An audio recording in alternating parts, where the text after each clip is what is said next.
বিসমিল্লাহির রহমানির রহিম। আজকের এই গুরুত্বপূর্ণ কিন্তু এই মর্মস্পর্শী অনুষ্ঠানের সম্মানিত সভাপতি, মঞ্চে উপস্থিত সম্মানিত নেতৃবৃন্দ, আমার সামনে উপস্থিত স্বজনহারা পরিবার বৃন্দের সদস্যবৃন্দ, উপস্থিত অতিথিবৃন্দ, প্রিয় সাংবাদিক ভাইরা, আসসালামু আলাইকুম।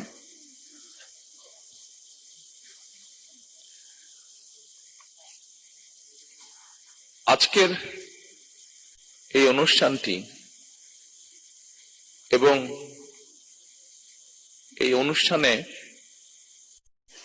আপনারা যারা উপস্থিত হয়েছেন, যারা বক্তব্য রেখেছেন, তারা যখন তাদের কষ্টের কথাগুলো তুলে ধরছিলেন, বলছিলেন, তখন প্রতি মুহূর্তেই আমি মানসিকভাবে যা চিন্তা করেছিলাম, বলবো, প্রতি মুহূর্তেই তার খেইটি হারিয়ে ফেলছিলাম। বহু বছর দেশ, স্বজন, মানুষ থেকে দূরে থাকতে হয়েছে আমাকে, বাধ্য হয়ে। দূর থেকে যতটুকু সম্ভব হয়েছে আমার নেতাকর্মী যারা আছেন, নেতাকর্মীর বাইরেও এই স্বজনরা মানুষ সারা দেশে যারা ছড়িয়ে ছিটিয়ে আছেন, দলীয় অবস্থান থেকে আমরা চেষ্টা করেছি স্বৈরাচারের বিরুদ্ধে রাজপথে সরব উপস্থিতি রাখতে, প্রতিবাদ আন্দোলন গড়ে তুলতে। ঠিক একইভাবে আমরা সেই সময় যতটুকু আমাদের সাধ্য সামর্থ্য ছিল তা দিয়ে আমরা চেষ্টা করেছি আমাদের এই স্বজনহারা মানুষগুলোর পাশে গিয়ে দাঁড়াতে। আমরা কতটুকু পেরেছি, কতটুকু পারিনি, সেটির জবাব ভিন্ন। তবে এতটুকু আপনাদের সামনে বলতে পারি, আমাদের আন্তরিকতার কোনো ঘাটতি ছিল না। হয়তো সীমাবদ্ধতা ছিল, সীমাবদ্ধতা আছে এখনো প্রতিটি মানুষের কাছে পাশে গিয়ে দাঁড়ানোর, কিন্তু তারপরে আমরা আমাদের চেষ্টা অব্যাহত রেখেছি এবং ইনশাল্লাহ এই চেষ্টা আমাদের অব্যাহত থাকবেও ভবিষ্যতে।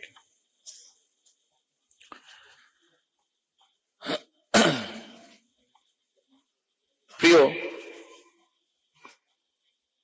স্বজন হারা পরিবারের সদস্যবৃন্দ, ফ্যাসিবাদী শাসন আমলে আমাদের হাজার হাজার নেতাকর্মীকে অত্যাচার, নির্যাতন,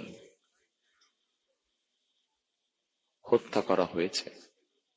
হাজারেরও মতন নেতাকর্মীকে হতে হয়েছে গুমের শিকার, যার কিছু অংশের পরিবার আজকে এখানে হাজির আছেন। সারা দেশে ফ্যাসিবাদ বিরোধী আন্দোলনের সময় শুধুমাত্র বিএনপির 1.5 লক্ষেরও, বিএনপির নেতাকর্মীদের বিরুদ্ধে 1.5 লক্ষেরও বেশি মিথ্যে মামলা দায়ের করা হয়েছিল, যার বোঝা প্রায় 60 লক্ষের মতন নেতাকর্মীকে বই বেড়াতে হয়েছে। এর ভেতরে লক্ষ লক্ষ নেতাকর্মী বছরের পর বছর, মাসের পর মাস, সপ্তাহের পর সপ্তাহ, দিনের পর দিন ঘর বাড়ি ছাড়া থাকতে হয়েছে, স্বজন হারা থাকতে হয়েছে। স্বজন থেকে দূরে থাকতে হয়েছে।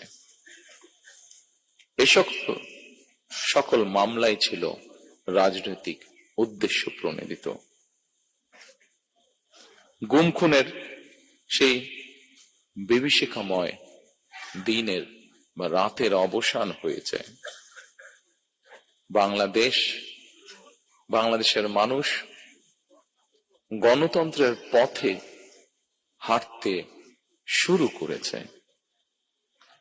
যেসব মানুষরা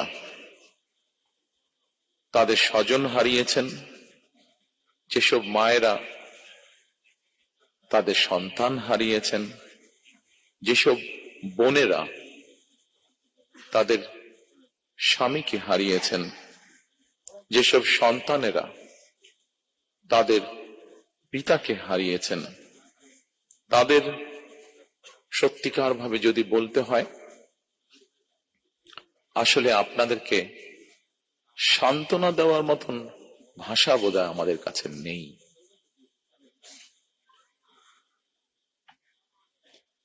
এক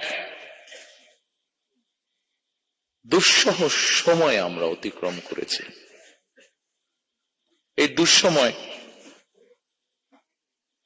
এই মঞ্চে দাঁড়িয়ে আজকে এমন কয়েকজন সন্তান তার কষ্টের কথাটি উল্লেখ করে গেছেন, যে সন্তান এক দিনের জন্যও তার পিতাকে হয়তো বা পিতার মুখকে হয়তো দেখার সুযোগ পান নাই, তেমন সন্তান আজ আমাদের ভেতরেই আছে উপস্থিত।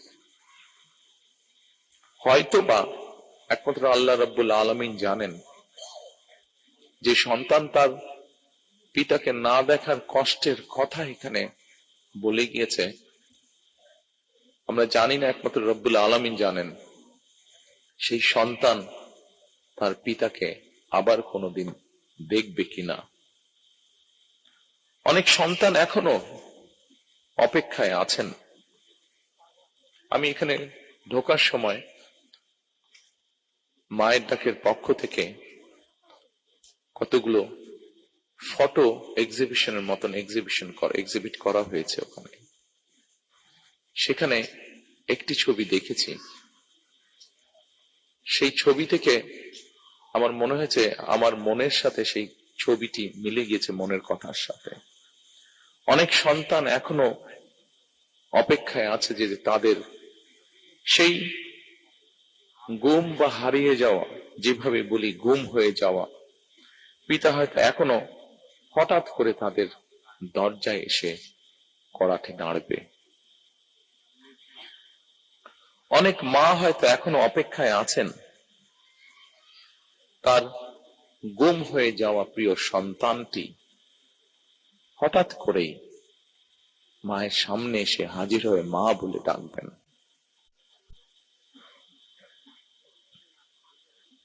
গুম খুন অপহরণের শিকার এইসব মানুষের শোকাতুর পরিবারগুলোর আশা ভাষা হয়ে কাজ করে যাচ্ছে একটি সংগঠন, মায়ের ডাক। ফ্যাসিবাদের শিকার মানুষদের প্রিয় মুখ হয়ে উঠেছে মায়ের ডাকের সানজিদা ইসলাম তুলি। দল হিসাবে সাধ্য এবং সামর্থ্যের সবটুকু নিয়ে নির্যাতিত পরিবারগুলোর পাশে দাঁড়িয়েছে আমরা বিএনপি পরিবার। প্রিয় স্বজনহারা পরিবারের সদস্যবৃন্দ, ১.৫ শতকেরও বেশি সময় ধরে ফ্যাসিবাদ বিরোধী আন্দোলনের তীব্রতা কখনো কখনো হয়তো কিছুটা স্তিমিত হয়েছে, কিংবা আন্দোলন কখনো তুঙ্গে উঠেছে, এবং এই আন্দোলন করতে গিয়ে বছরের পর বছর ধরে অসংখ্য গুম খুন, অপহরণ, মিথ্যা মামলার হয়রানি, নির্যাতনের পরও বিএনপির একজন নেতাকর্মীও কিন্তু রাজপথ ছাড়েনি। একই পরিবারের এক ভাই গুম হয়েছে, আরেক ভাই গিয়ে তার জায়গায় পরের দিন রাজপথে আন্দোলনকে আরো তীব্রতর করার প্রতিজ্ঞার শপথ নিয়ে দাঁড়িয়ে গিয়েছে। কৌশলের নামে গুপ্ত কিংবা সুপ্ত বেশ ধারণ করেনি বিএনপির কর্মীরা।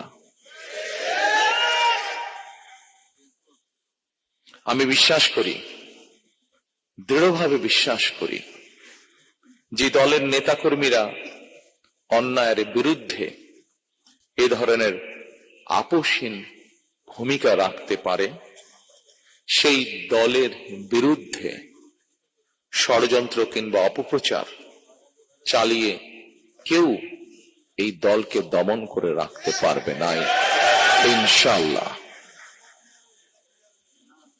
ফ্যাসিবাদী আমলের নির্যাতনের শিকার আমার সামনে বসা হাজারো প্রিয় মুখ, আপনাদের আত্মত্যাগ, আপনাদের বুক ভরা কষ্ট, আমরা যারা আজ পেছনে রয়ে গিয়েছি, আমরা আমাদের সর্বশক্তি দিয়ে চেষ্টা করব যাতে এটি বৃথা না যায় ইনশাআল্লাহ। ফ্যাসিবাদ বিরোধী আন্দোলনে যারা গুম হয়েছে, যারা শহীদ হয়েছেন, তাদের প্রতি আগামী দিনের গণতান্ত্রিক যে রাষ্ট্রের আকাঙ্ক্ষা আমরা দেখছি, সেই গণতান্ত্রিক রাষ্ট্র এবং সরকারের অবশ্যই অনেক অনেক দায় এবং দায়িত্ব রয়েছে। রাষ্ট্র কখনোই আপনাদেরকে ভুলে যেতে পারে না। সকল শহীদদের আত্মত্যাগকে জনমনে স্মরণীয় করে রাখতে আগামী দিনে বিএনপি কিছু পরিকল্পনা গ্রহণ করেছে। যদিও নির্বাচন কমিশনের বাধ্যবাধকতার কারণে এই মুহূর্তে আমি হয়তো বিস্তারিতভাবে সেই পরিকল্পনা আজকের এই অনুষ্ঠানে তুলে ধরতে পারছি না, কিন্তু তারপর বলতে যদিও কষ্ট হচ্ছে যে আমরা দেখেছি নির্বাচনের কমিশনের রিসেন্টলি কিছু বিতর্কিত ভূমিকা বা বিতর্কিত অবস্থান। তারপরেও রাজনৈতিক একটি দায়িত্বশীল রাজনৈতিক দল হিসাবে আমরা ধৈর্যের পরিচয় দিতে চাই।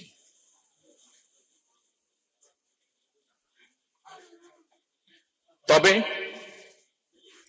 প্রজন্ম থেকে প্রজন্ম ধরে গণতান্ত্রিক আমি মানুষ যেন এই শহীদদের বা এই গুম হয়ে যাওয়া সদস্য, এখনো যাদের অপেক্ষায় আমরা আছি, এখনো যাদের অপেক্ষায় পরিবাররা রয়েছে, সেই শহীদদের আত্মত্যাগ থেকে প্রেরণা লাভ করতে পারে প্রজন্মের পর প্রজন্ম। এই কারণে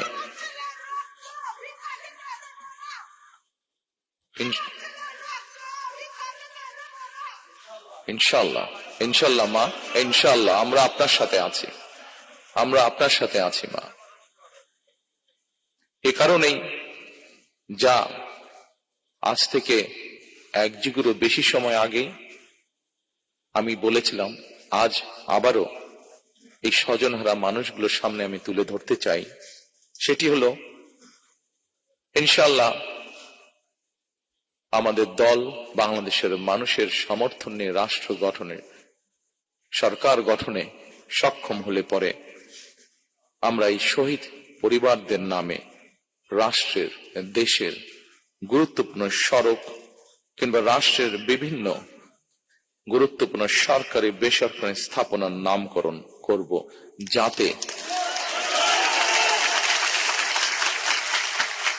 যাতে প্রজন্মের পর প্রজন্ম এই শহীদদেরকে গৌরবের সাথে স্মরণ রাখতে পারে।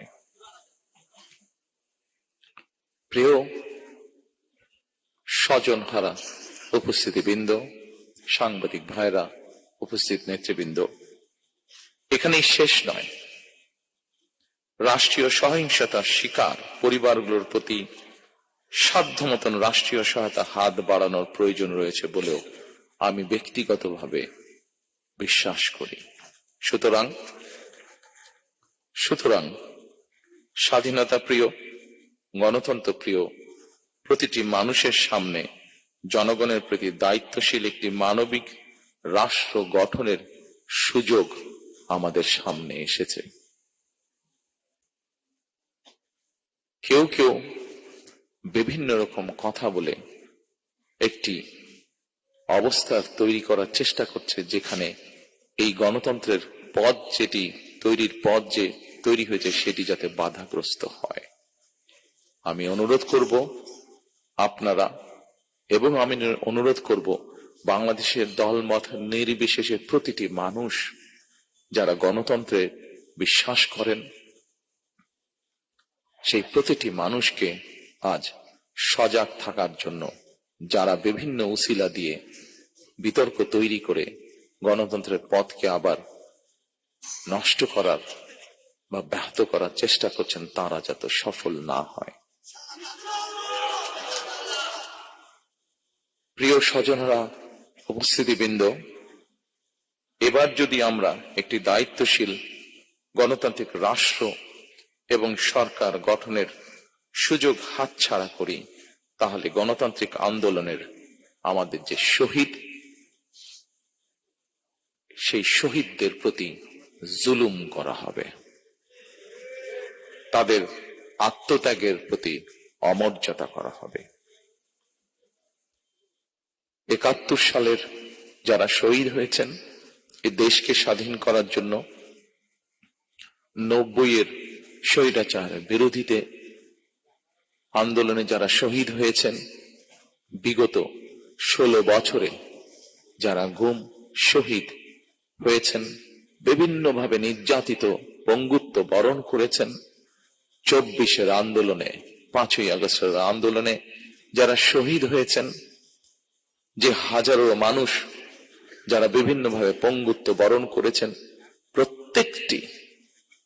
প্রত্যেকটি অন্যায়ের বিচারকে যদি প্রতিষ্ঠিত করতে হয়, তাহলে আগামী দিনে অবশ্যই বাংলাদেশে একটি গণতান্ত্রিক সরকার দরকার।